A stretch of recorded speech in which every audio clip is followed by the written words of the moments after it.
Livre para todos os públicos.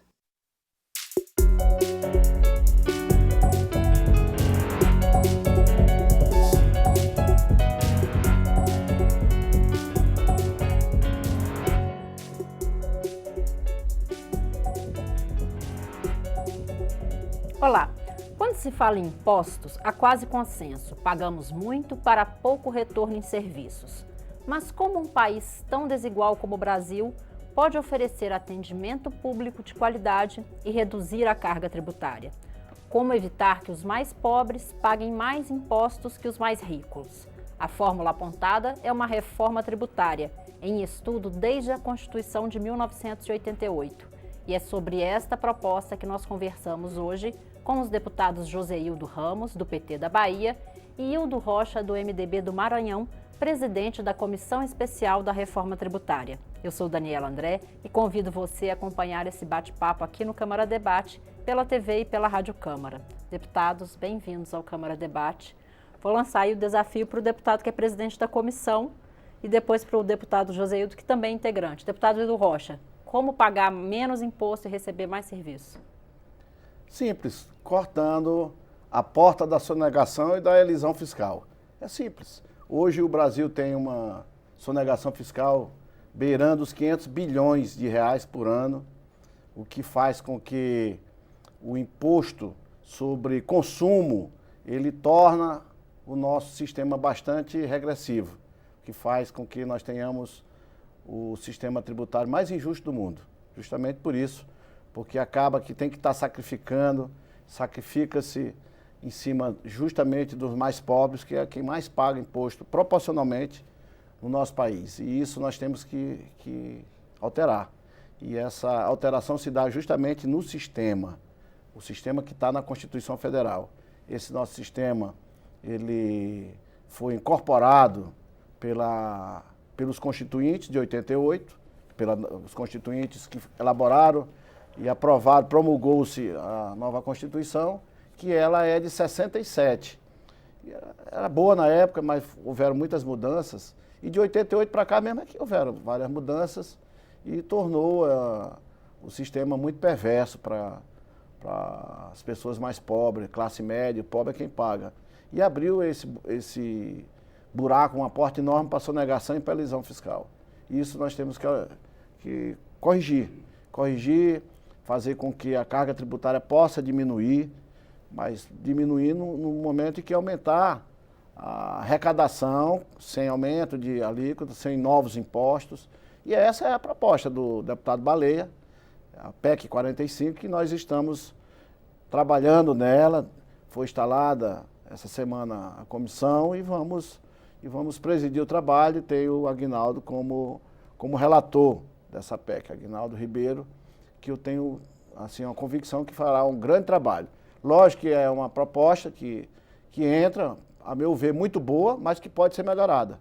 Não tem nada que seja bom que não possa ser melhorado. Então, e é para isso que existe o parlamento, para melhorar, e é uma casa coletiva, que melhora a ideia daquele que apresentou a todos nós, no caso, Baleia. E com certeza a comissão vai melhorar mais ainda a proposta que foi apresentada pelo colega Baleia Rossi. Deputado Joséildo, o senhor concorda com essa fórmula aí para a gente chegar a esse desejo que se vê muitas vezes de pagar menos impostos e ter mais serviço de qualidade? Olha bem, em primeiro lugar eu quero saudar o colega, deputado Hildo Rocha, ele na qualidade de presidente dessa comissão especial que vai tratar da emenda 45, ele traz um alento na sua fala no primeiro momento. Eu acredito que nós começamos com um grande prejuízo. Estamos acabando de tratar uma reforma substantiva aqui no país, que é a reforma previdenciária e que, na minha opinião, ela teria necessariamente que ser precedida pela reforma tributária. Na minha opinião, o que não ocorreu.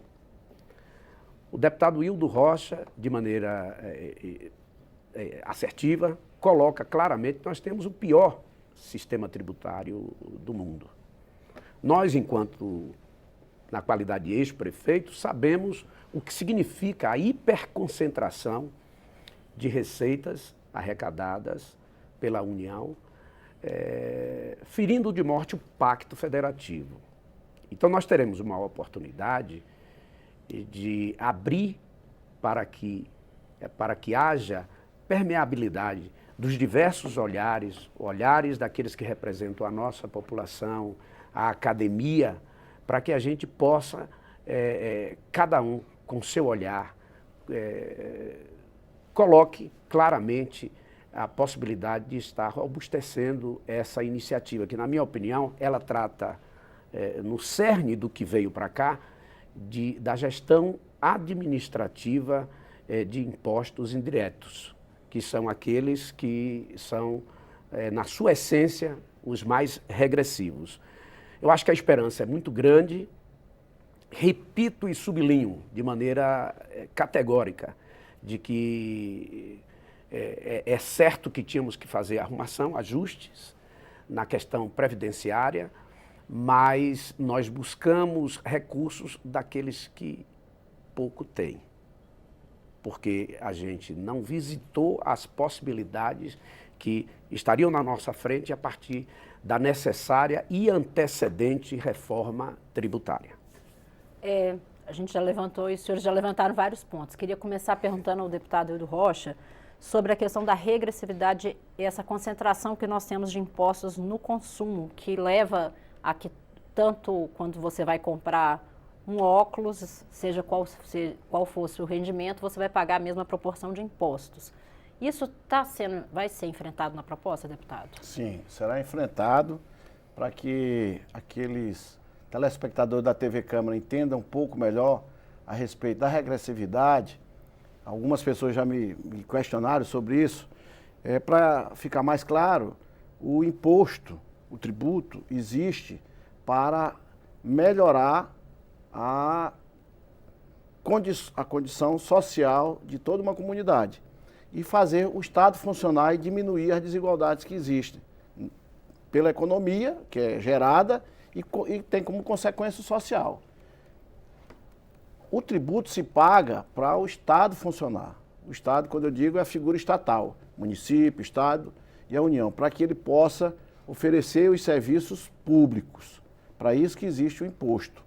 E para diminuir as desigualdades sociais, através dos programas sociais, benefícios previdenciários e assistência à saúde, educação e por aí vai. Estradas, portos, ferrovias, é para isso que se paga o tributo. O que acontece é que, quando se coloca muita força sobre o tributo sobre o consumo, acaba que você maltrata mais os mais pobres do que os mais ricos. Por quê?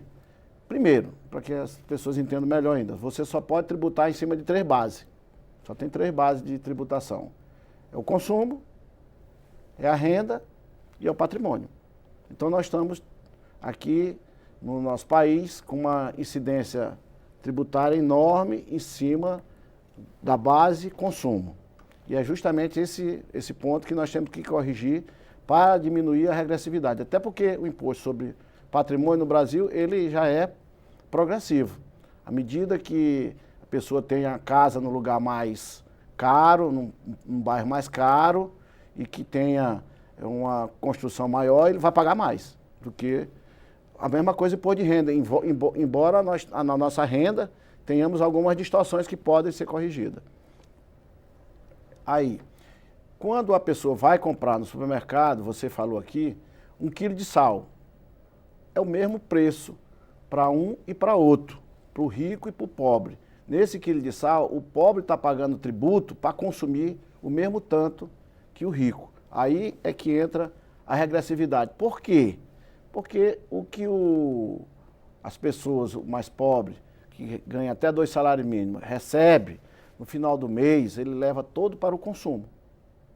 E o mais rico não leva o dinheiro todo para o consumo. Ele investe e ele poupa.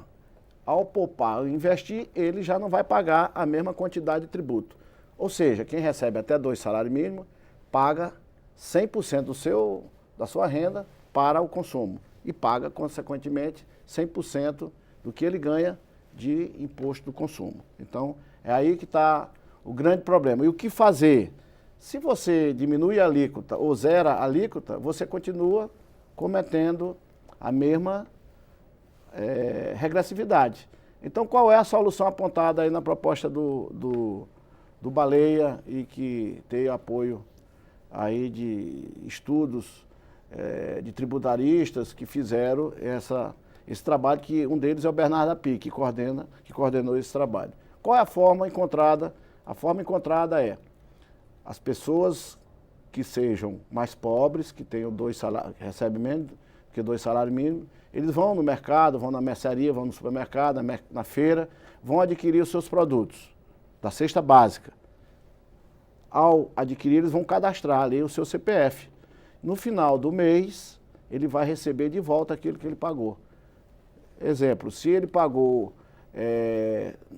sobre o arroz, ele comprou lá arroz, comprou 20 quilos de arroz, vamos dizer lá que ele comprou R$10 de arroz. E esses R$10 de arroz que ele comprou, incidiu R$2 de tributo sobre o consumo. Então, no final do mês, ele vai receber aquele 2 somado e ele vai receber de volta. O estudo do Bernardo Api implica, conseguiu entender, concluir de que 30% será retornado para o contribuinte, consumidor, pelo retorno do tributo sobre o consumo. Ou seja, ele vai aumentar seu poder de compra em 30%. Ou seja, se ele gastou R$1.000 no consumo, ele vai passar a gastar só 700. Ele vai ter mais 300 para consumir mais ainda. Então, com isso, ele aumenta o poder de compra dele. Deputados, a gente vai dar uma paradinha e na volta o deputado Joséildo vai comentar essa proposta. Câmara Debate vai fazer um pequeno intervalo e volta já. Nós estamos ouvindo os deputados Joséildo Ramos, do PT da Bahia, e Hildo Rocha, do MDB do Maranhão. Nosso tema é a reforma tributária. Continue conosco.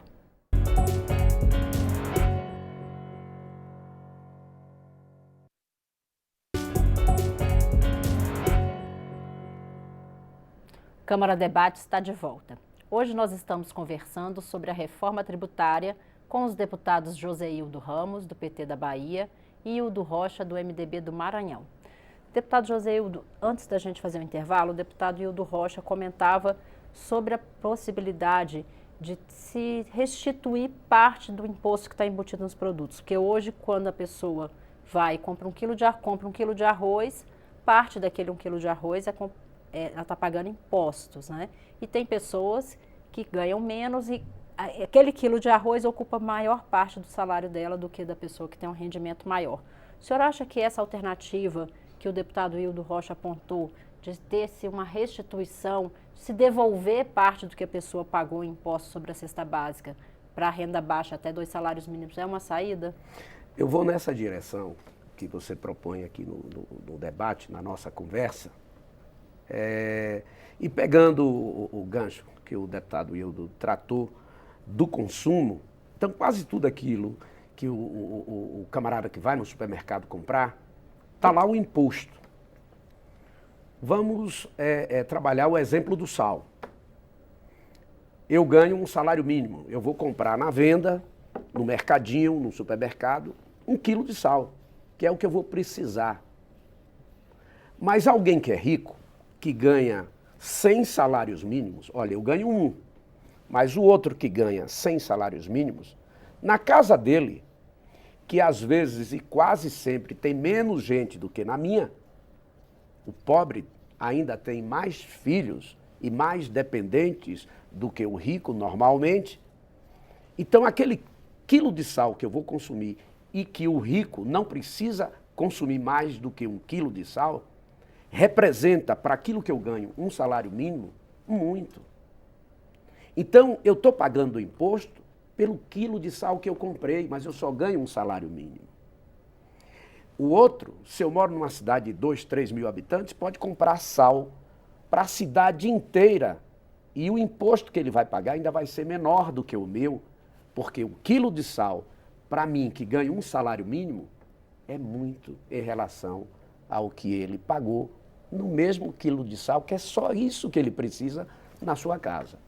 Agora, eu acho que uma série de interrogações, elas estão à nossa frente e nós temos o desafio de apontar caminhos, de estudar e estarmos permeáveis, abertos para uma série de contribuições que virão, certamente. E eu não tenho dúvidas, pelo que eu conheço da vida do deputado que preside, do relator, que isso, em termos de oportunidade, virá. O que é certo é que nós temos uma das cargas tributárias, uma das maiores do mundo, então não existe, seria um erro crasso se alguém propusesse mais aumento de tributo. O que a gente precisa é vencer o desafio, é propor que o sistema seja mais justo, que se pague mais se você tem mais renda. Claro que essa proposta que veio, eu não mergulhei nessa proposta toda, mas sei também que ela trata de algumas taxas que contribuem para o sistema de seguridade social, comprovando qual é o sistema de seguridade social. Explicando para você que nos ouve. É aquele que trata da saúde, que todos nós precisamos, e principalmente da saúde pública, considerando que o SUS é uma lei avançadíssima e que não tem dinheiro para sustentá-la. Não tem dinheiro. É a assistência social e a previdência. Ainda mantida, gravemente ferida como sistema contributivo, na minha opinião. Então a gente precisa se debruçar sobre a contribuição, sobre o lucro e outras modalidades que estão e irão convergir para colocar naquele cofre do Tesouro da Seguridade Nacional. Então, é um desafio muito grande, existem tabus que a gente precisa percorrer, e eu acho que nós temos uma oportunidade única de dar respostas àquilo que você que está me assistindo já compreendeu. Na minha opinião, a reforma da Previdência, ela desloca a renda que está em cada cidade, em cada feira livre, das menores cidades do Maranhão, da Bahia e tudo quanto é lugar. E eu acho que o impacto do resultado da reforma da Previdência vai fazer diminuir o dinheiro que circula naquela feira livre. A Previdência, ela tem um impacto positivo, porque é uma das maiores ferramentas que nós temos de distribuição de renda, gente. Então, o impacto de tudo que nós aprovamos, estamos por aprovar, estamos na reta final, em muito pouco tempo será sentido na carne, na veia de quem está nos escutando. Agora, deputado Hildo Rocha, voltando um pouco para o tema da reforma tributária, o deputado Rodrigo Maia falou que não é possível se pensar em redução de impostos, tendo em vista o equilíbrio fiscal. O deputado José Hildo trouxe mais um ingrediente, que é a questão do pacto federativo e da simplificação de impostos sem causar impacto para a Seguridade Social. Por onde começar esse trabalho, deputado? O que o José Hildo falou, e falou com bastante propriedade em relação a essa questão dos municípios, dos estados, terem condições, até porque é quem, de fato, oferece os serviços públicos que o cidadão precisa, o município principalmente. O município detém aí quase 80% dos serviços que o cidadão precisa. É da maternidade ao cemitério, tudo passando pelo meio ali, praça e etc. É o município que banca esse serviço que o cidadão, para viver, precisa dele. Então, e para morrer também, porque o cemitério é um município que banca, que banca funcionamento de cemitério, é município, não tem cemitério estadual nem federal, então nem praça estadual, todas as praças são municipais também. E por aí vai, a área de diversão também é municipal, estádios municipais, quadras são municipais. Então, a proposta que veio, ela ela tem a possibilidade de diminuir a carga tributária, ela simplifica o sistema, porque ao diminuir o custo da cobrança do tributo, a empresa que produz determinado produto, lá vamos dizer aqui, voltar para o arroz, que produz o arroz, o imposto que ele tem que recolher, ele gasta quase 3% em cima dele, só o custo de recolhimento. Como vai ficar simples a cobrança, vai ser toda eletrônica e é um tributo só para os 5 que hoje ele teria que pagar, então simplifica, ele vai pagar, vai custar 1%, então diminui 2%, esse 2% significa 200% a menos, né, no recolhimento do tributo.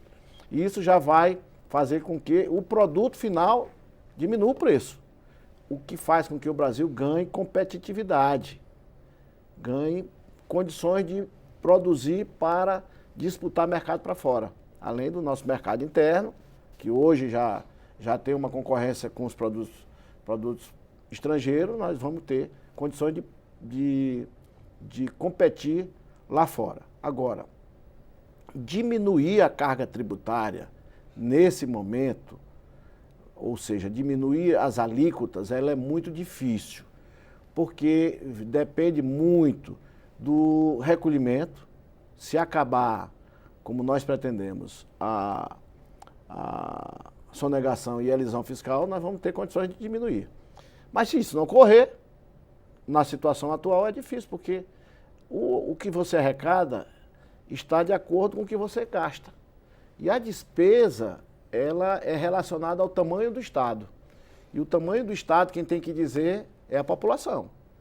Através dos seus deputados, dos seus senadores, do seu presidente da República. Quem diz isso são os representantes, através das leis, através da nossa legislação. Se é necessário a saúde da forma como está, se vai mudar o Sistema Único de Saúde, porque aqui disse o José Hildo, o SUS é o melhor sistema de saúde que tem. É verdade que ele disse, mas não tem dinheiro. Não tem mesmo. As pessoas, às vezes, para ir para uma UTI, precisam judicializar, ir para a justiça. Que o certo era ter a vaga de UTI para ele, mas para isso é preciso de dinheiro para investimento, construir novas UTIs, ter o recurso para bancar, porque o médico que vai trabalhar lá, o intensivista, é caro, os enfermeiros intensivistas são caros, os produtos necessários para o funcionamento da UTI são caros, os medicamentos são caros, então tem que ter dinheiro. Vai parar de fazer, vai ser só privado, e aí é que tem que saber o tamanho do Estado para se regular o tamanho da receita, da arrecadação. Deputado José Hildo, o senhor acha que a simplificação pode ser uma saída para evitar, é a única saída para evitar a elisão e a sonegação? Não, claro que não, e o deputado Hildo não disse, na minha opinião, ele não disse isso. Ele trabalhou determinadas questões com as quais eu concordo. Existe uma coisa que é chamada custo Brasil. Por exemplo, nós temos aqui algo que nos diferencia em nosso favor muito. Nós temos tecnologia de ponta na produção da agricultura tropical, inclusive na própria agricultura familiar. Muita pesquisa, nós temos uma empresa que ninguém rivaliza com ela em agricultura tropical, que é a Embrapa, que ela está presente em todas as regiões do nosso país. É uma dádiva, é uma coisa boa que nós temos. Mas nós temos o custo Brasil, que vai desde os investimentos em infraestrutura, mas a simples cobrança de um imposto, onde você tem uma empresa, uma grande empresa, que para pagar o seu imposto, praticamente ela tem uma outra empresa dentro dela só para cuidar disso. Obviamente que hoje tem tecnologia e a facilitação de você fechar a porta para elisão e sonegação fiscal existe. Existe de maneira objetiva e eu acho que nós não podemos perder essa oportunidade. Mas também nós temos uma oportunidade de ampliar a discussão do nosso sistema tributário para que a gente se dê a oportunidade, enquanto país, e nós representamos a quem está lá nos ouvindo, a população, de que a gente não perca a oportunidade de mergulhar e, a partir daquilo que a gente puder negociar com os diversos atores que podem verdadeiramente contribuir, a gente entregar uma reforma no ambiente de justiça social equiparado àquilo que a gente precisa ter e lançando mão de convidar para contribuir aqueles que pouco contribuem. As grandes fortunas, aqueles que investem em ações e o imposto sobre os lucros e dividendos daqueles que são acionistas de grandes empresas é vergonhoso. Então nós temos uma oportunidade ímpar, não é, de trabalhar efetivamente para aquele que espera de nós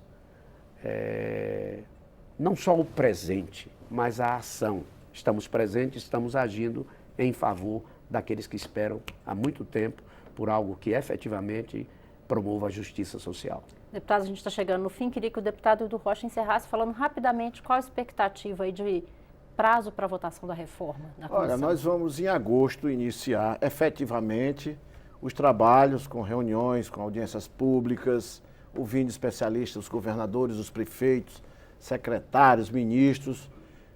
E a partir daí nós vamos começar o nosso trabalho. Nós temos um prazo de 40 sessões.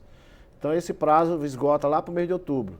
Mas eu acredito que a gente vai trabalhando para ver se consegue concluir até antes. Mas no começo de agosto, o relator Aguinaldo Ribeiro vai estar apresentando o plano de trabalho e aí nós vamos ter uma clareza maior em relação ao prazo final, ao prazo de conclusão dos trabalhos da Comissão Especial da Reforma Tributária, que analisa a PEC 45 e a PEC do Baleia Rossi.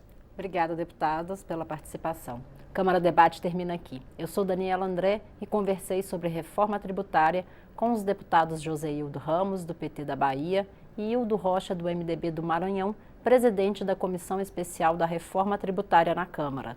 Você pode rever esta e outras edições em nossa página na internet ou no YouTube. Obrigada pela audiência e até mais.